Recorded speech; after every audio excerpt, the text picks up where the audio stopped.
Today is Saturday, the 28th of March, 2026, and it gives me great pleasure to welcome everyone here today to this session for Mindfulness for Beginners.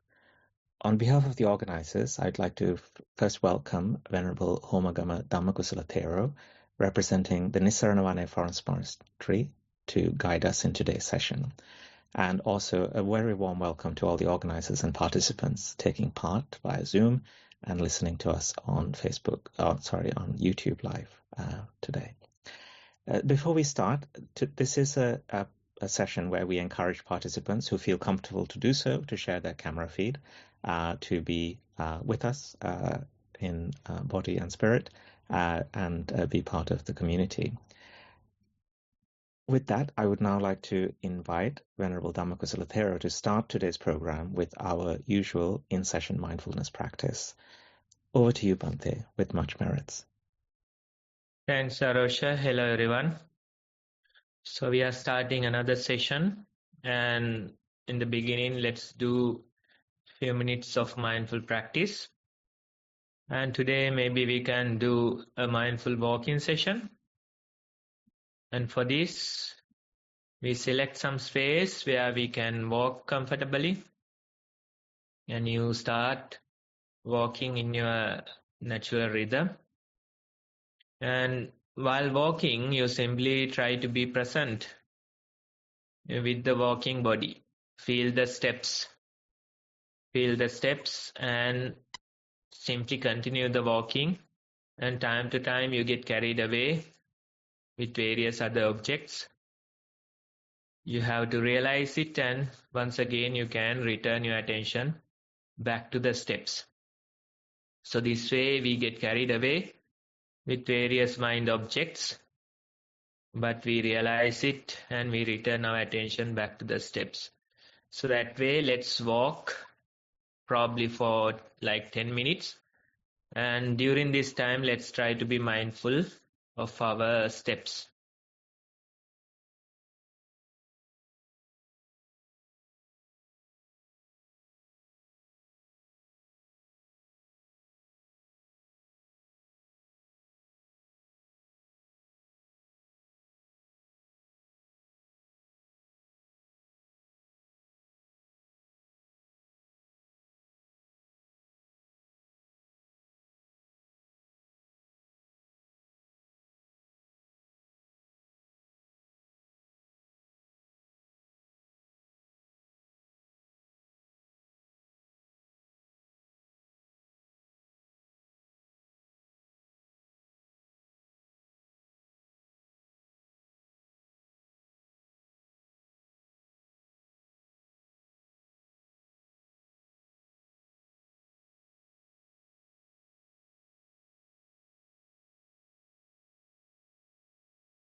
Okay, everyone. So that's our time to do mindful walking today.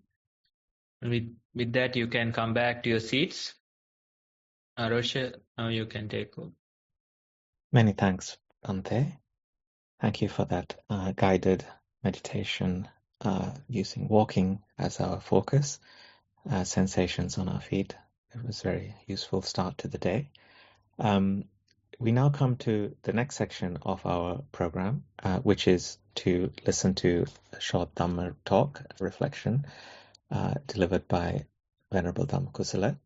Our topic is based on a quotation from Seneca: "The best remedy for anger is delay," a continuation of a topic from last time.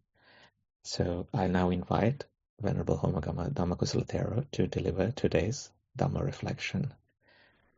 Avasarai Bhante, over to you. Hello, everyone. So this is a continuation from last time. We will take some time to discuss few aspects of the same topic. Now, anger. Of course, that's a trouble all of us face every day, especially when you go to work, when you deal with various people. You get angry, and that becomes a hindrance. That becomes a difficulty in your life, right? So these emotions are relevant to life in a way. These emotions are relevant to our survival.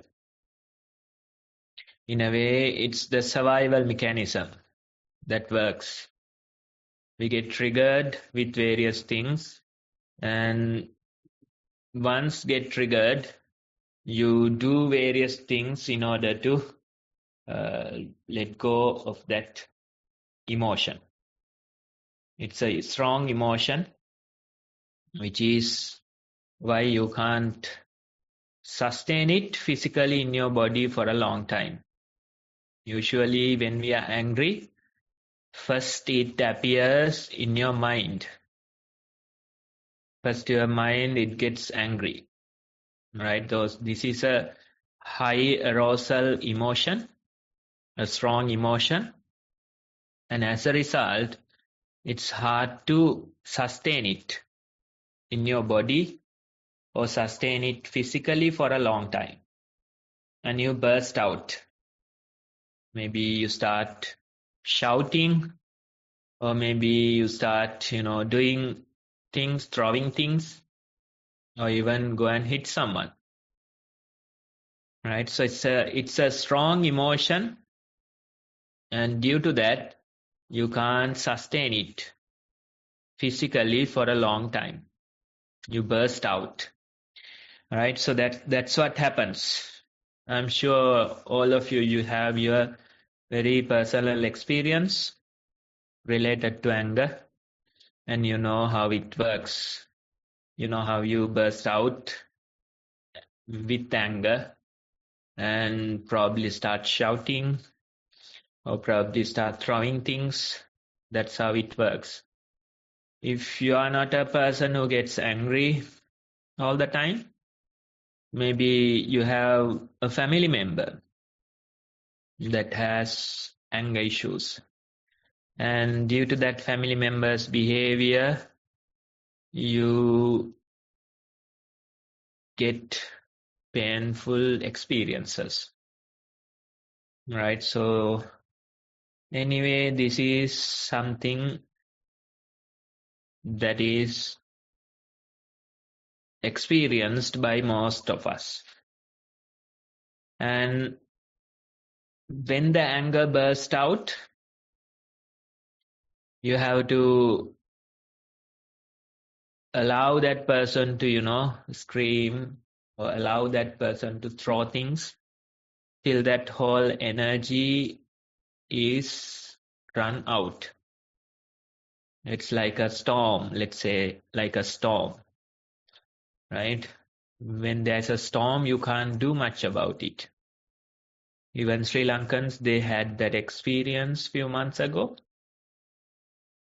For like 3-4 days, it's a continuous storm. and you can't do much about it. You simply have to move to a safer place and simply sit till the storm passes. Right? Same goes when you burst out with anger. When someone bursts out with anger, you can't really reason them out of it. It's difficult. Instead, you simply wait for the energy to run out. It's like a storm, like a hurricane. When the storm comes, you simply have to wait till the energy runs out, right? So that's the experience that we have with anger. And due to anger, we create a lot of trouble. Damage happens.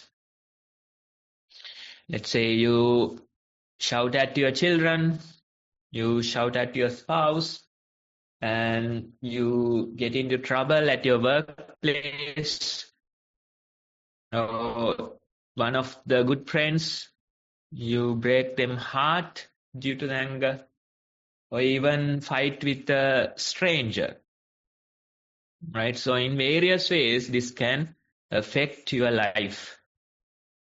This can affect your social relationships.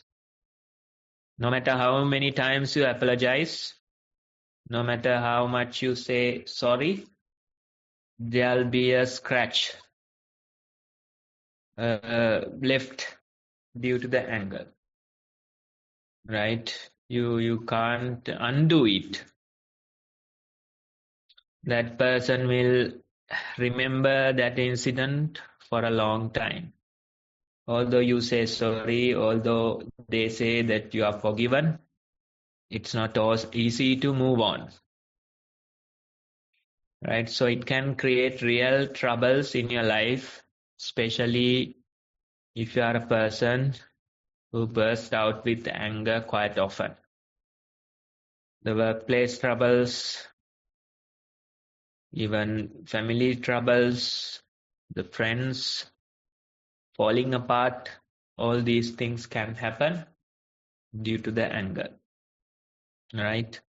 And this Seneca's quote, he simply says the best remedy for anger is delay. Either you are getting angry, or either you are the person who is dealing with anger, someone else's anger. The best remedy would be simply delay. Right? Let's say when you get angry, it doesn't happen out of the blue. Instead, there are various stages of anger. Initially, maybe something happens that gets you triggered. Then you can clearly see that you are angry in your mind. Then that anger bursts out. And start throwing things, start, blaming people. That level comes. Right? So let's say if you are the person who gets angry, your solution or your best remedy would be delay. Nowadays, they say that the emotion or emotional surge that happens in your brain due to anger, it lasts only 90 seconds. Right? The emotional surge that happens in your brain due to anger, it lasts only 90 seconds. But what happens? You can't sustain it 90 seconds. Right? Within that 90 seconds, whatever the things, they are already done. Whatever the words, they are already said. Right? So it's not easy to sustain it. But if you can simply delay for 90 seconds even, this strong emotion, it loses the power. You can see things clearly, you can stop doing something that you will regret later. So in a way, delay would be your remedy if you are dealing with your own anger. Even dealing with someone else's anger, same remedy will work. When they are angry, when they start bursting out, you simply let them run out by themselves. You don't go meet that force with opposite force. Instead, you delay your responses. You wait till they realize their own foolishness. It won't take long. Usually the family members who gets angry, they say something, then as soon as it is said, they start regretting it. Right? So that's how it works. But during those few seconds, things are done. Whatever happens, it's already done. Right? So that's the issue. So if you can simply keep a distance from that person, if you can simply delay for a bit, then that would be the best remedy for anger. Either you are the person dealing with anger, your own anger, or someone else's anger. The best way, the practical way to deal with it would be simply delay. Because when you allow a couple of minutes to pass, naturally that emotional surge runs out of energy and you start to see things clearly, you start to see things better, right? So that would be a way to deal with anger issues. It's like a tool, we can say, a tool to deal with anger issues. The tool is simply delay, right? So you can try and apply it in your life and see whether this type of approach can help you. But in order to get rid of the anger permanently, in order to solve this problem permanently, it takes a greater, deeper approach. This is an emotion that is related to our own survival. Right? This is survival. Fight and flight response, they say in neuroscience. And those things are needed for your survival. Those emotional surges are needed for your survival. Right? So this is an emotion that's related to survival. So if you want to get rid of these emotions, in a way, if you want to solve the problem permanently, then of course you have to approach meditation in a way, simply abolish survival. That's the whole idea. The meditation approach is simply to end this whole process. Many people, they don't like it. They want to do meditation, but they don't want to end it. They want to continue in a positive direction only, and that's their approach. But as long as you continue, you'll have to continue with these emotions. Without these emotions, without the survival, it won't happen. Right? So if you are continuing this journey towards eternity, then of course these emotions would be there. These emotions would be needed.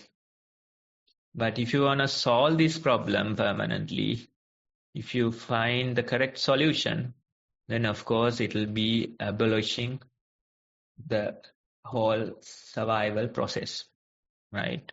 Changing your mind so it won't get angry. That's the idea. And I came across this interesting teaching about anger, and it talks about loving kindness. Loving kindness as a remedy for anger. So let's say in a moment of anger, you get angry thoughts towards someone. You start self-talk about someone angrily. You recall an incident which makes you angry, right? So those occasions you can liberate your mind momentarily with loving kindness. It's like anti-venom. The venom is anger. Anti-venom is loving kindness, right? So that way you can liberate your mind momentarily. Next moment, once again, the same thought process happens. It's like, in our walking, sitting practice, we bring our attention to the breath. By doing that, you liberate your mind momentarily. It doesn't last, but for few seconds, for a moment, you can liberate your mind. So that's the same process as practicing loving kindness. Instead of angry thoughts, you follow a chain of thoughts with loving kindness. Instead of angry thoughts, thinking angry thoughts, you think thoughts of loving kindness. So you liberate your mind momentarily and you put your attention into a different object, right? So breath or the steps or a bodily sensation could be a different object. But instead of anger, simply putting your thoughts into a thought of loving kindness would be like anti-venom. So you inject this anti-venom in order to get rid of the venom, right? So that way we can practice these things. But what you realize you simply liberate your mind momentarily. Once again, the same anger process happens. Once again, you get irritated. Once again, the thoughts come.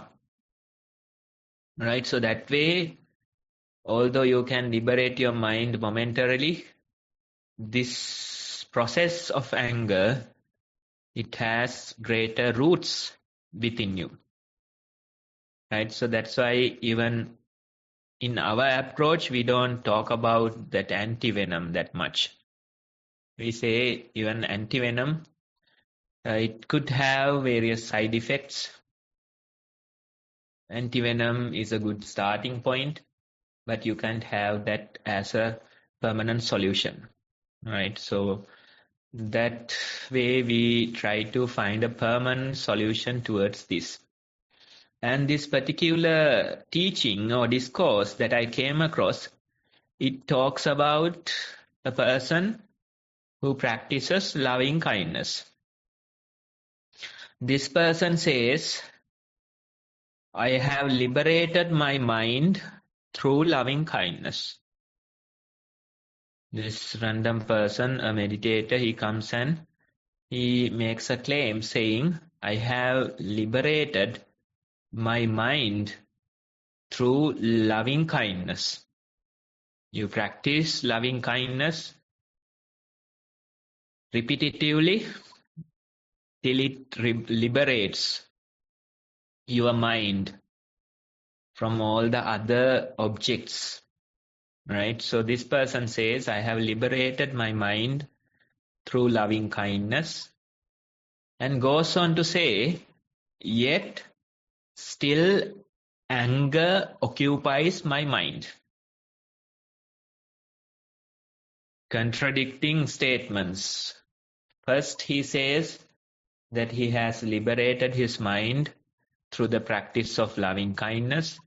Then he adds to that statement saying, yet still anger occupies my mind. Right? So this is the statement that person makes.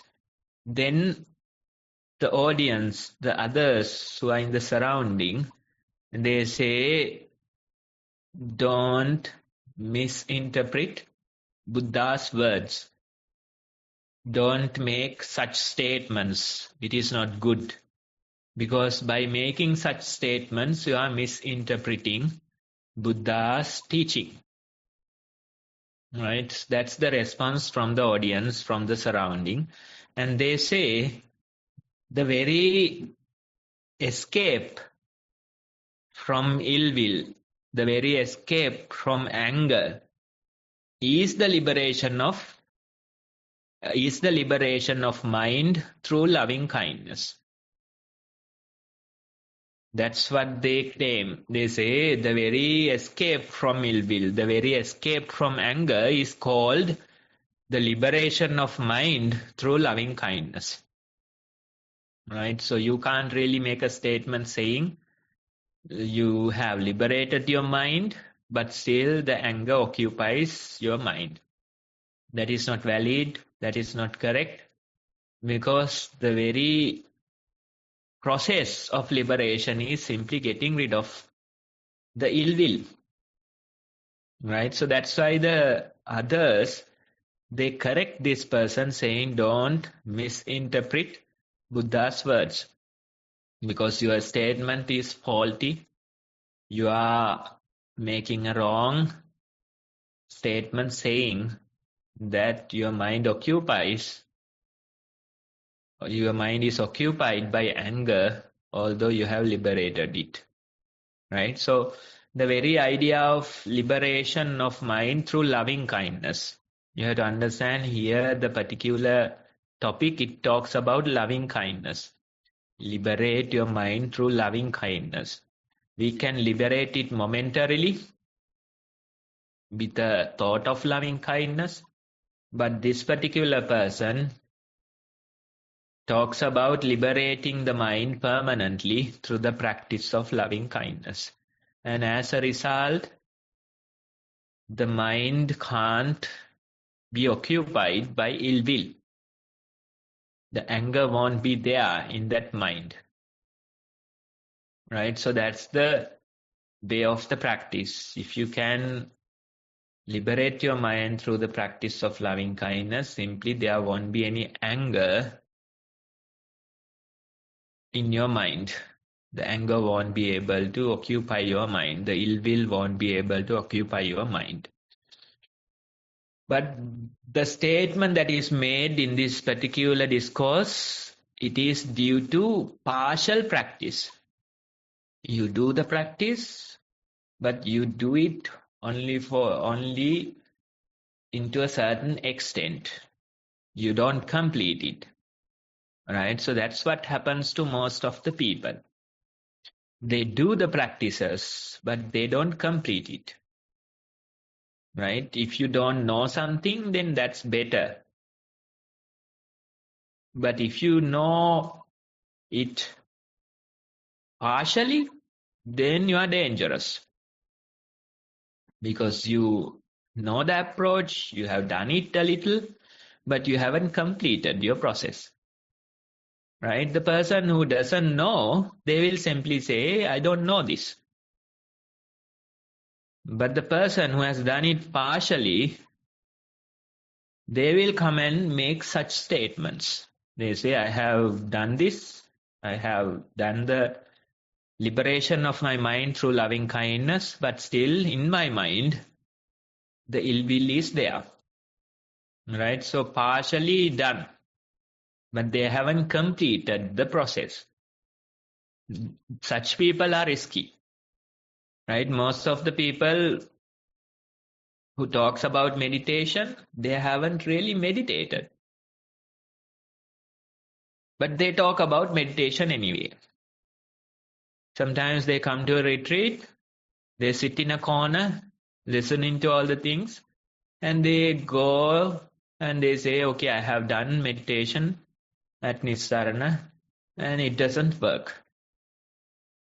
Such statements are made because this person participated, but they haven't really completed the process, right? So you have to understand, simply coming and sitting in an audience won't give you the whole experience. You have to meditate. You have to share your experiences. Once again, with the feedback, you have to go meditate. So it takes a long time for you to really understand the process. Now, this program would be a great example for that. I think we have been doing this for like 4 or 5 years. And if you have participated in the program for a few years, then you know how the practice works. If you are new here, then of course you have an idea, but you don't know it fully, right? So it's a process. It takes time. You have to practice. Painstakingly, you have to develop it, right? So simply making such statements, in a way, it's misinterpreting Buddha. In a way, it's misinterpreting Dhamma. They do something, they do it partially, and they simply make claims saying this doesn't work, right? But if you know the practice, you have to know whatever the approach that you take.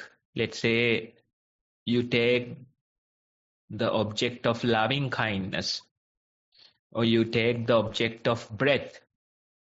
Whatever the approach you take, you have to meditate till that object disappears.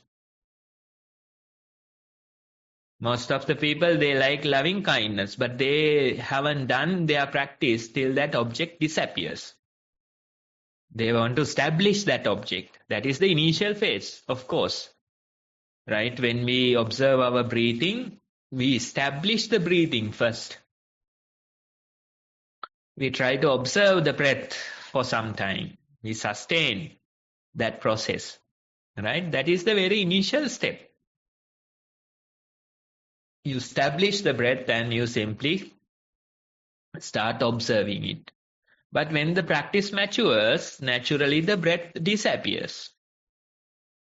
Many people, they don't like it. They simply start breathing strongly, simply to feel the breath once again. Right? So they don't want to meditate when the object disappears. They want to establish the object and meditate on that object. But they don't know the practice will evolve and it will make the object disappears. Even the people who practice loving kindness, if you ask them, how you practice, you simply have this mind-made object. As long as that object is there, they meditate. But they don't know to continue the practice till the object disappears. Right? Same goes for the breath meditation.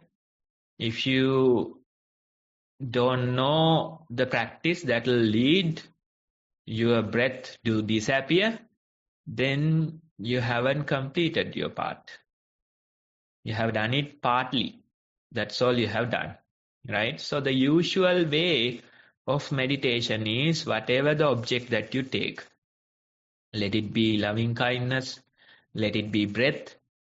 First you establish that object, you keep observing that object, and naturally when you get closer to that object, naturally that object will start fading away. That object will disappear. The breath becomes lighter. Sometimes the breath disappears. Sometimes the breath becomes softer, shorter. Right? So that's how the process continues. And although the breath disappears, once again it will come back in a different form, in a different shape. Again the breath appears. Again you keep observing it. Again it disappears. So you can see this goes through circles. The breath appears and the breath disappears. At that stage, you can see probably like hundreds and hundreds of times, this circle continues. Right? The breath appears and it disappears. Once again, it appears in a different form, shape. Once again, it disappears. So this way, the breath, you keep observing it, and you can see how the breath is evolving. But the whole process of evolution is not done yet. Still, in some way, in some form, shape, the breath is there. Some people, they start experiencing some kind of a vibration within them. They say, now I experience this vibration. I can't no longer feel the breath. This vibration becomes my object of attention. But you have to understand, even that vibration, it's a different shape or form of the breath. Now it appears as a vibration. That is the basic form or shape of the breathing. Still the breath is there in a different shape, different form. Right? So that vibration you keep observing. So this way, the breath evolves, but it doesn't disappear fully. In one way or other, you can see the breath. In one form or shape or the other, you can see the breath. Right? So that way you have to continue maybe for a long time. That's how the meditation process will be completed. Otherwise, you take this object, you establish it, but you don't know how to evolve beyond that. That's not how the meditation works. That's not how you can get rid of things like anger, which are strong emotions that is related to basic survival. Right? So such people, they will come and say, I have liberated my mind through loving kindness, but my mind is still occupied by ill will or anger. And that type of a statement, it is simply misinterpreting Buddha's teaching. It is simply misinterpreting the Dhamma. Because the whole process of abolishing the ill will is called liberation of your mind through loving kindness. Right? So that's how it works. So you have to get started on your practice, and you have to somehow do it till you complete it. And that's the most important thing. Many people, they come and talk about things like anger or lust. They have done the practice partially, but they haven't completed it. Right? So you have to continue till you complete. You have to gather more hours in your practice. And when you go deeper into your practice, you can see how the roots of anger are becoming weaker. Still the anger is there, but it becomes weaker due to your correct approach. That's how we can deal with such strong emotions. Otherwise, we simply talk about them, but nobody knows how to get rid of these things. Right? You have to complete your meditation process, then only you can see that these strong emotions that are related to survival, you can abolish them. Right? In a way, it's abolishing the whole process of survival. Without these emotions, without these strong roots, the journey towards eternity will not continue. the samsara journey will not continue, right? So you have to understand the scale, the weight of these emotions, and you have to patiently continue till you see how these emotions are becoming weaker. Many people, they do it for some time, then they come and complain that I have anger issues. I have done many months, many years of practice, but still the anger occupies my mind. And such statements are in a way misinterpreting Buddha's practice, saying that it doesn't work. Right? Whenever you have such doubts, better to have faith in the teaching. You have faith in the teaching, you know that the Buddha's teaching is correct, but due to your own weakness, due to your own partial practice, you experience this trouble, right? But it is possible to change it. It is possible to solve this problem permanently. That will take time. That will take lot of effort. You might have to continue for few decades, but still the change is possible, or solving this problem permanently, it's possible. And when you continue for few years, you can really see good omens. You can see how your mind has evolved. I'm sure we can find many people even from this program who have continued for many years, and they see the change in their mind. They haven't gotten rid of the anger permanently, but still they see how the anger has become weakened. They see how the roots are weaker than they used to be. Right? So that's the approach. That's the way. These type of emotions, you have to work on them. It takes time, but gradually you can do it. Gradually you can see how you are better off with the practice, how the mind has evolved with the practice. So that's the idea for today. Thank you for your participation. Much merit, Bhante. Thank you very much for that insightful Dhamma reflection. We now come to the section of the program where we refresh our memories of the guidance on mindfulness practice from the Nissarana Forest Monastery, and we read out the reports and have a short Q&A. So for this, I'm going to invite Lushani to lead us through this. Over to you, Lushani. Much merits. Thank you, Arusha, and thank you, Bhante, for that very insightful talk. So just if there are any beginners, I will just give a quick introduction to daily practice. As Arusha's sharing on screen, if you're a beginner, it's best to start a daily practice, as Bhante said, with mindful walking and mindful sitting. And we have the two links there, as you can see. I think Arusha will put it on the chat as well.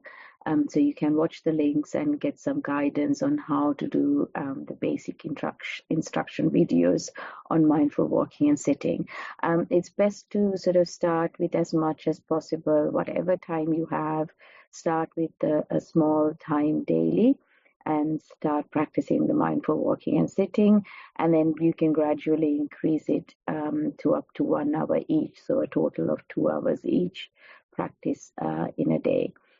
What you can also do is you can write your reflections in a report with a question or statement, what you're experiencing during your mindful walking or sitting, just describing how you feel while you're doing the walking or sitting, any prominent sensations like the texture of the ground, pressure points on the sole, etc., or the breath at the nostrils.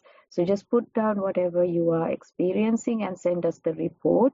You can send it in 2 ways, through Google Forms or via email, Again, Arosha is going to put those links on the chat as well. And then what we will do is we will read out your reports on an anonymous basis to Bhante. And then Bhante will give you guidance following the reading of the report, which you will see that's what we're going to do next. So yeah, continue your mindfulness practice. And if you want any other sort of discussions or recordings, do go to the Nissarana website, which is on the link as well. With that said, I will read out the reports. Avasarai Bhante. There's just one report for today, so I will read it out now. Mindful walking. Walk 25 steps on tiled floor, initially noting left and right foot being placed. Then mind noted lifting, moving, placing, pressing. On occasions, the pressing was not noted. Warmth on parts of foot observed and colder areas. When the mind was noting the temperature, noted mind did not note the movements. Sounds, discomfort, not distracting. Occasionally, thoughts observed to take mind away from feel, but return spontaneously to placing foot or lifting it at other times. Walked for 45 minutes. Mindful sitting. Watch breath as primary object. In-breath longer than out-breaths. Warm air exhaled.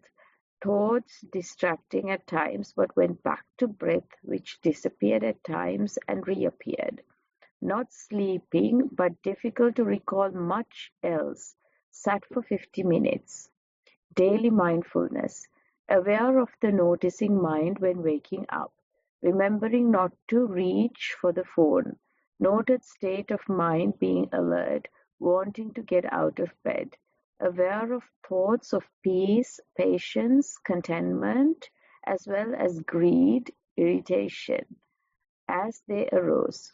Was able to eat 2 meals mindfully, with much gratitude to Bhante and organizers. End of the report. Yes, so thank you for sharing that. Now you can see the usual sitting, walking practice, day-to-day practice. You continue for some time, and initially we are experiencing a strong world, strong surrounding, but gradually you can see how that very world fades away, right? It's like the breath fading away. Breath, it's an indication of the world. When the breath fades away, the world fades away. You can't experience it right away, but in your report you are mentioning how the world has faded away. You go into a certain stage where you know that you weren't sleeping, but can't recall much of the experience. Right? Many people, they don't appreciate that experience. They say, I was sleepy, I couldn't recall anything, something bad happened during my meditation. But many years, many months of meditation will simply lead you to a stage where you can't recall much.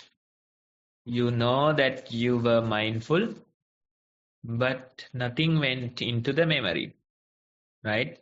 So those type of experiences show us how the world fades away with repetitive practice.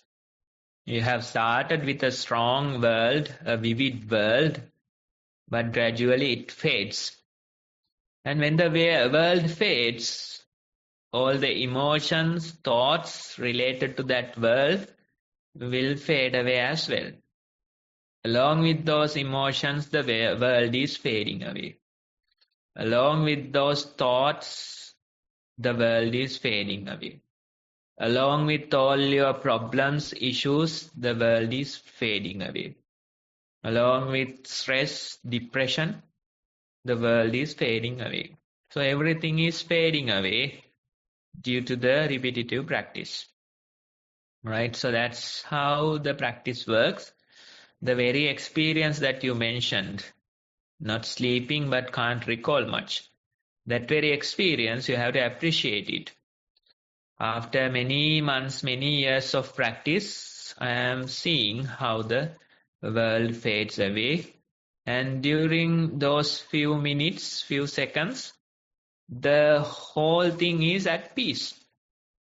You don't have any financial troubles. You don't have any weather troubles. You don't have to worry about the Third World War, right? Everything is at peace. Just for a few seconds, just for a few minutes. That's how the peace will arise, right? And you mentioned some things about your daily life. Those things are important things to notice. The first one would be not reaching your phone as soon as you get up. We have developed this bad habit. We have the phone next to our bed, and as soon as we get up, we start checking it. You start reading all the WhatsApp updates. You start watching YouTube. That's how you wake up into the day. And even you wake up in the middle of the night, still you keep watching the phone. That's how you do it, right? So in your report, you mentioned that you remembered not to reach for the phone. That's a good thing, and that's a good habit to develop. And it might help to, keep the phone away from your sleeping place, maybe like few steps away on a desk or somewhere where you'll have to get up and go reach it. That helps, right? And maybe putting them into sleep mode. I don't know whether that's possible given your circumstances, but those type of things can help, right? Simply wake up with mindfulness, and after spending some time, you can get started on the daily activities and updates. But simply starting your day with checking the phone is not the best approach. And as you mentioned, we have many meals in a day, but at least couple of them can we have mindfully, right? For such things, you need to remember this approach. You have to recall that I am doing this mindfully, right?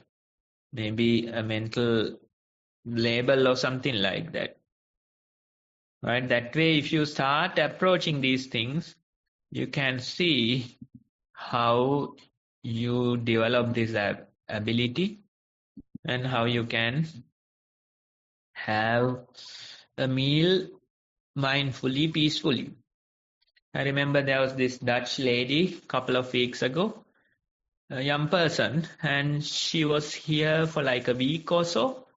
And after introducing the practice, I told her that during your daily activities, try to be mindful.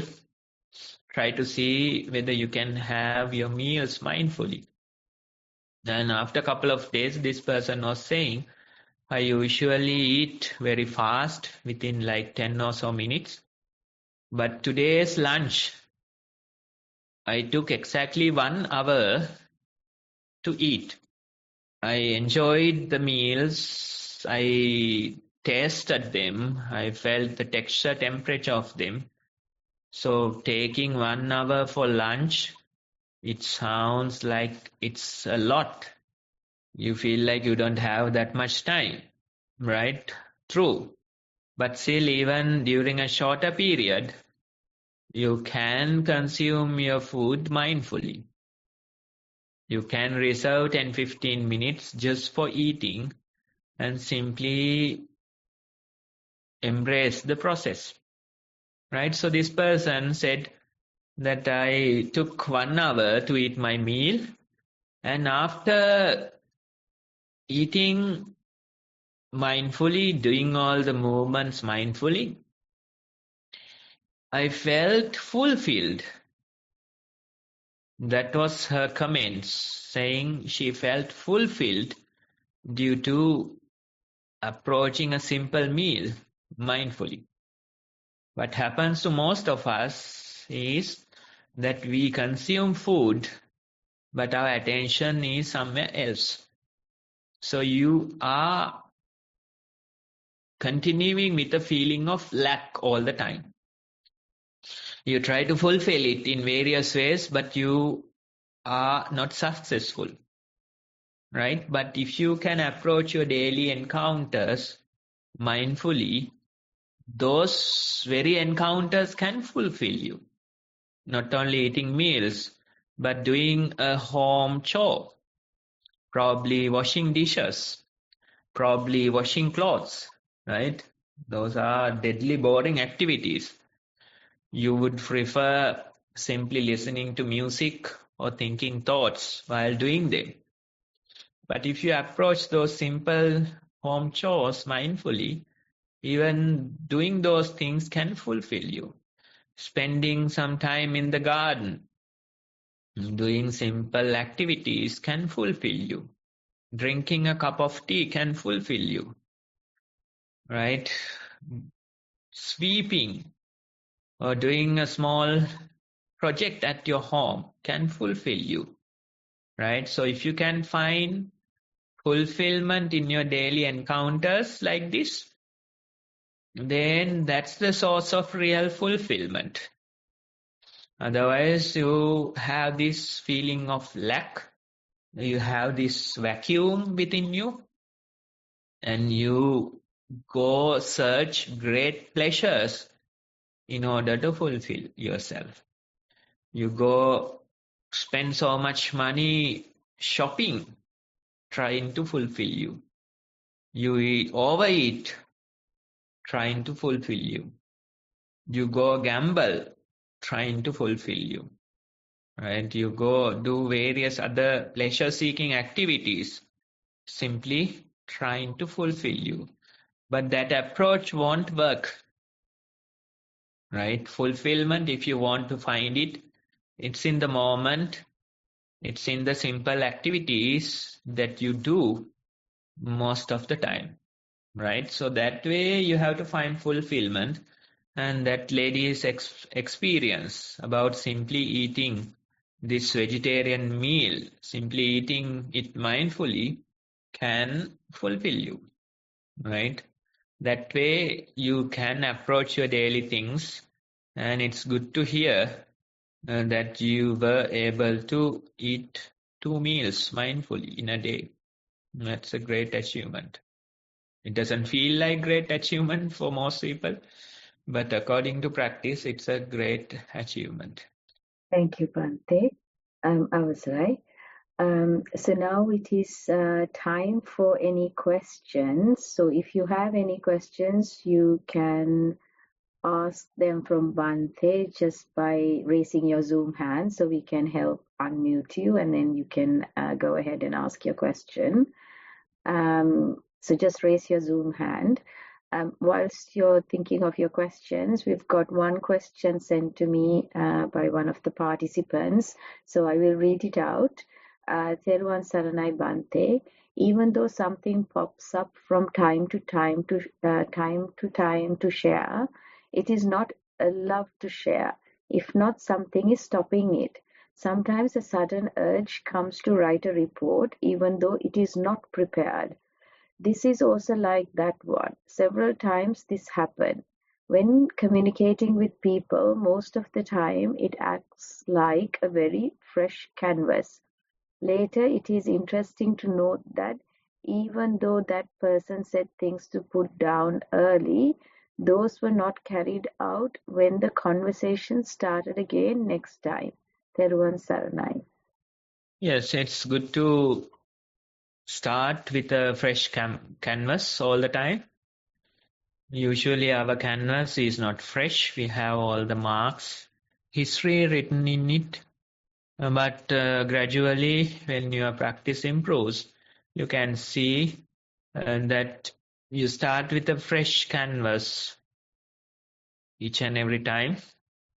And that's a good thing from your side. The others might think, this is a foolish person, no matter what we say or what we do, this person forgets or forgive.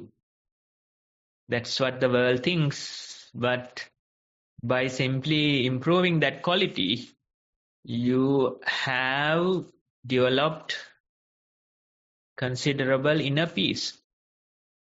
That's the thing. Otherwise, many people, they travel with a huge emotional baggage. You can see even from their expressions how much of a burden that emotional baggage is. They smile, but it feels like crying, right? So that emotional baggage is weighing them down.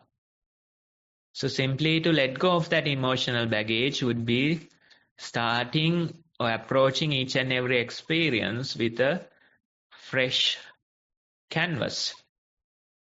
And you feel like, it takes some time to, get warmed up.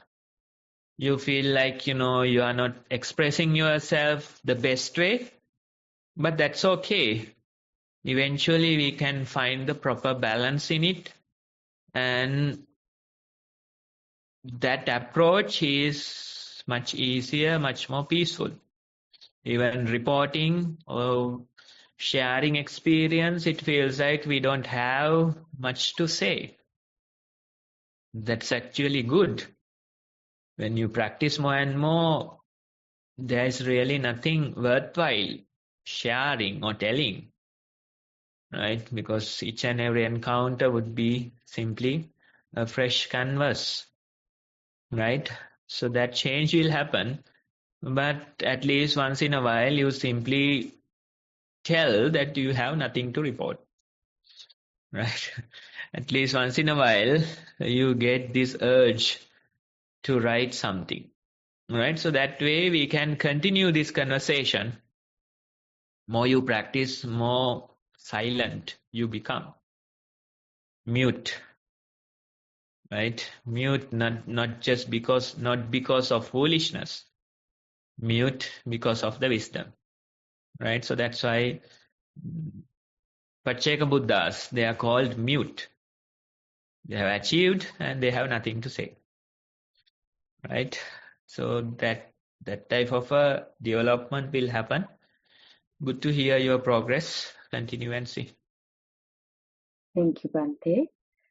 Is there anyone else who would like to ask a question? Please raise your Zoom hand so I can unmute you.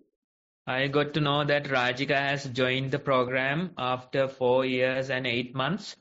So we will ask her to make a comment. Good idea, Bhante. Rajika? Oh, Avasaraya Bhante, Theruvan Saranai. I just heard my name, that's all. Hello? I got to know that you joined the program after 4 years and 8 months. No. What I mean was like we were conducting this program that many years. Because during the talk, Bhante, you mentioned 4 or 5 years we are doing this, so I just mentioned the exact times.